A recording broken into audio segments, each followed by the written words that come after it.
Hello, and thank you for joining this OncLive TV peer exchange. This program will feature expert panel discussions about the latest clinical advances in antibody-based cancer immunotherapy. My name is Dr. Louis Weiner, and I am the director of the Georgetown Lombardi Comprehensive Cancer Center and chairman of the Department of Oncology and the Francis L. and Charlotte G. Gragnani Chair at the Georgetown University Medical Center.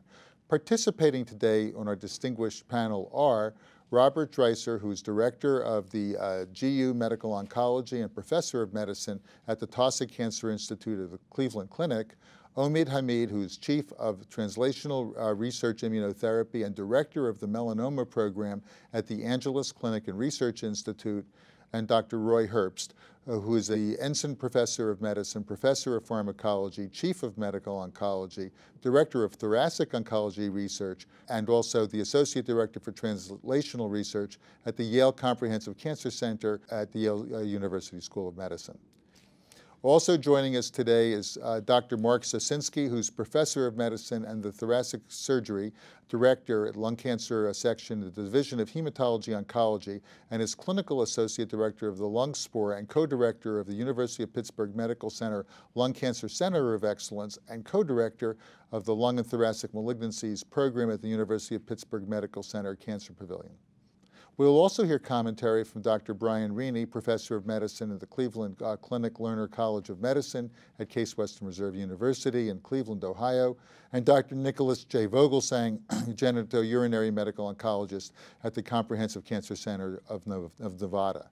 Thank you for joining us today. Why don't we get started? So, I'm going to start by describing to you the evolution of cancer research and immunotherapy over the past 30 or 40 years. The historical evolution of cancer research has included many breakthrough discoveries. More recently, immune-based therapies for cancer have shown the potential for long-term durable remissions and even the possibility of cures in select cancer indications. Let's begin by highlighting some of these pivotal milestones. The first milestone of significance occurred in the early part of the 20th century when Paul Ehrlich hypothesized the existence of magic bullets that would be able to be used to target drugs and other toxic principles to treat cancer and other diseases. His dream remained largely unrealized because of the technical difficulties and also the inability to understand with enough depth the difficulties that were associated with immunotherapy.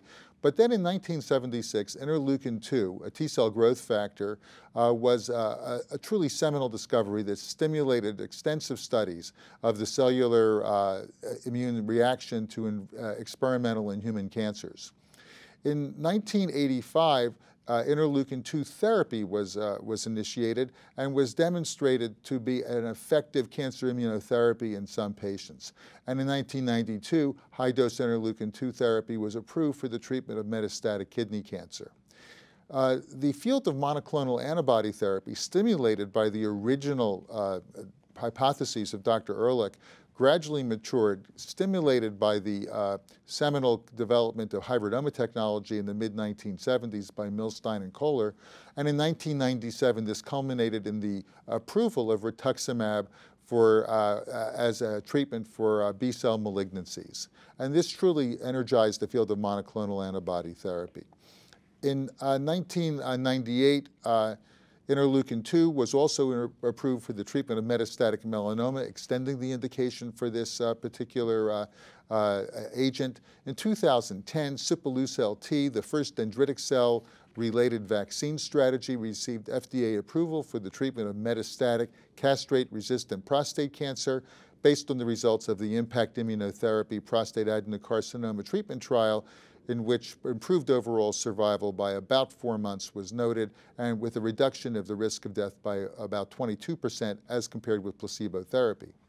In 2011, ipilimumab, a checkpoint protein targeted antibody that enhances the activation of cytotoxic T cells by blocking the action of CTLA-4, was approved by the FDA to treat melanoma. And this represented the first new treatment option for melanoma in more than a decade.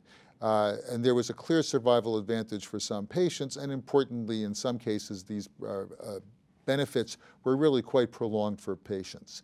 And the era that we're in now, beginning in around 2011, has really been highlighted by the identification of the PD-1, PD-L1 axis. PD-L1, or programmed death 1 receptor, and its ligands PD-L1 and PD-L2 are part of the same family of co-regulatory molecules as CTLA-4 and are the focus of quite significant clinical development efforts with ongoing clinical trials in multiple cancer indications. PD-1 is expressed on activated T cells and B cells and provides a powerful inhibitory signal when it is bound by its ligand.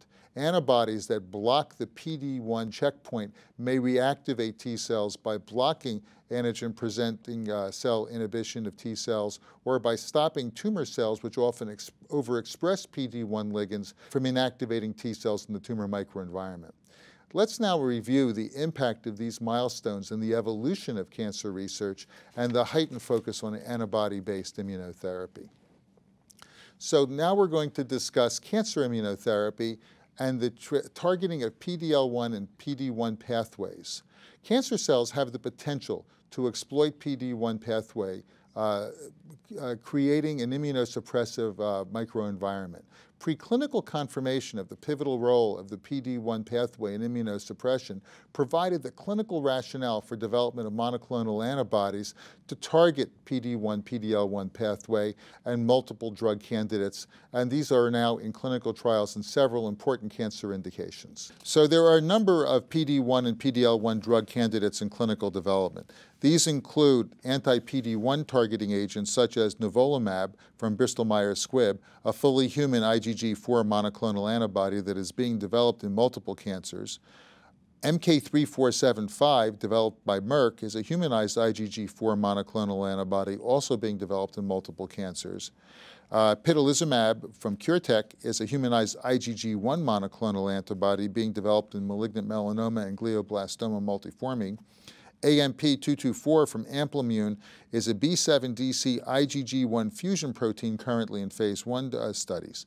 Anti-PD-L1 targeted molecules include MPDL3280A from Roche Genentech, an engineered human antibody which is being tested in multiple cancers, and MEDI14736 from MedImmune, a fully human IgG1 monoclonal antibody being developed in non-small cell lung cancer, melanoma, and MDS.